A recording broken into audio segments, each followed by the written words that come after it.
دايما رضا عبد العال ومحمود ابو الدهب كلامهم بيثير الجدل، وهو امر طبيعي. كلام رضا عبد العال احيانا لو قالوا على الاهلاويه او الزملكاويه آه، يعني ما بيعجبهمش لما بيكون الكلام مش على المزاج او على او وفقا للاهواء الشخصيه، وتحديدا كمان بيكون في حملات او ايا كان بقى الكلام اللي بيتقال، هو الواحد ما بيبصلوش ولا ينظر اليه، ومكملين زي ما بقول لك في شغلنا عادي جدا جدا.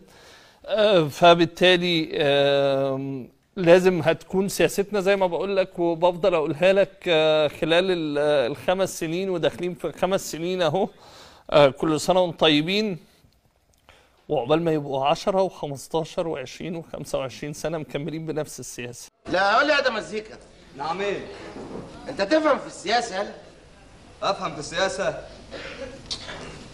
انا الشعب. طب تعالى يا ده مزيكا هنا.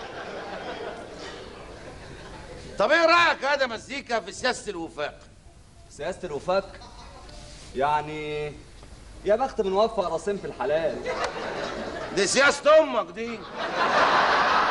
سياسة الكره، سياسة الغل، سياسة الحقد تجاه النادي الأهلي، سياسة التهجيس من رضا عبد العال. بتقول احنا مكملين في ايه؟ هو برنامجك بيقدم ايه غير حقد وغل وكره للنادي الأهلي؟ النادي الأهلي يبقى واخد ثالث العالم، تطلع تهاجم النادي الأهلي لأي سبب خايب، تقول التحكيم، تقول الجماهير، تقول مش عارف ايه اللي خلى الأهلي ياخد الثالث عالم، الأهلي ياخد السوبر، تقول التحكيم، تقول مش عارف ايه اللي خلى الأهلي ياخد السوبر وكل البطولات كده. وبعدين رضا عبد العال ايه اللي بيتكلم في كوره واللي رايه بيعمل مشاكل لجماهير النادي الاهلي والزمالك؟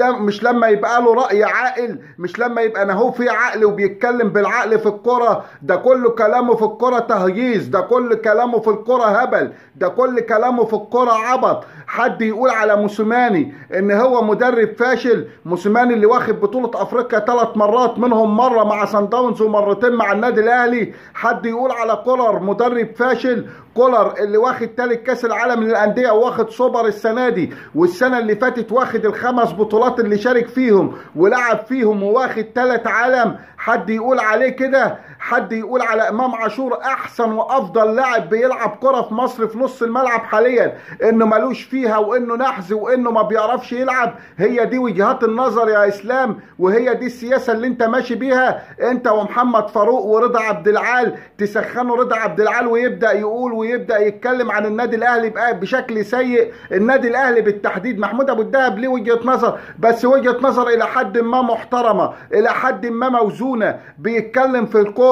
انما رضا عبد العال ده رايحه منه خالص. رضا عبد العال تخيل انا اهلاوي متعصب اهوت يقول لك على طارق حامد ايام ما كان بيلعب في الزمالك ده ملوش فيها، ده ما بيعرفش يلعب، ده رغم ان اتضح ان طارق حامد هو اللي كان شايل نص ملعب نادي الزمالك لمدة 5-6 سنين. طارق حامد كان بيلعب في نص الملعب لوحده وقدر يسيطر على نص الملعب، وكفاءة طارق حامد ظهرت في الدوري السعودي. لاعب محترم ولاعب قوي ولاعب بيلعب بروحه في الملعب. تخيل رضا عبد العال قال على عبد الله السعيد، انا اهلاوي اهو بقول لك برضه عبد الله السعيد احنا ما بنطقهوش، انما قال عليه ملوش فيها. وقال عبد الله السعيد اللي داخل على 40 سنة وبيأدي كرة قوية وكرة جميلة والناس بتحترم كورته في الملعب، حتى الاهلاويه اللي ما بيحبوش عشان ساب النادي الاهلي. يا راجل رضا عبد العال مين اللي بيتكلم في الكوره صح؟ ده كل كلامه هبد، ده كل الدنيا مش عاجباه، ده مش عاجبه ولا لاعب، ده مش عاجبه حد خالص. وسياسه ايه اللي البرنامج بيقدمها؟ ده سياسه البرنامج اوامر لك انت ومحمد فاروق. اطلعوا قطعوا في الاهلي، اطلعوا هدموا الاهلي، اطلعوا قولوا كلام وحش على الاهلي، اطلعوا بوظوا فرحه الاهلاويه باي بطوله. هو ده البرنامج يا ابو برنامج ايه وبتاع ايه؟ ولا انت ولا رضا عبد العال ولا محمد فاروق تشغلونا ك70 مليون اهلاوي في مصر ولا في دماغنا. احنا بس بنرد عليكم من باب ان نفهموكم لله، يمكن تعرفوا يمكن تفهموا ان الكرة ما عادتش كده، الكرة بقت ارقام، الكرة بقت احصائيات، الكرة بقى كل شيء واضح فيها. نظام الهبد بتاعك انت ومحمد فاروق ورضا عبد العال ده خلاص بقى زي الافلام الابيض واسود بتاعت زمان، ما عادش ياكل مع الناس، ما عادش الناس بتحب النوع ده، النوع اللي فيه اثاره وفيه تشويق على الفاضي ده، الكلام الفاضي ده. الناس عاوزه ارقام، الناس عاوزه احصائيات، الناس عاوزه تتكلم معاها بالعقل في الكوره. يعني انا حبيت افهمك حاجه بس لله، رجاء الاشتراك في قناتي وتفعيل الجرس. شكرا.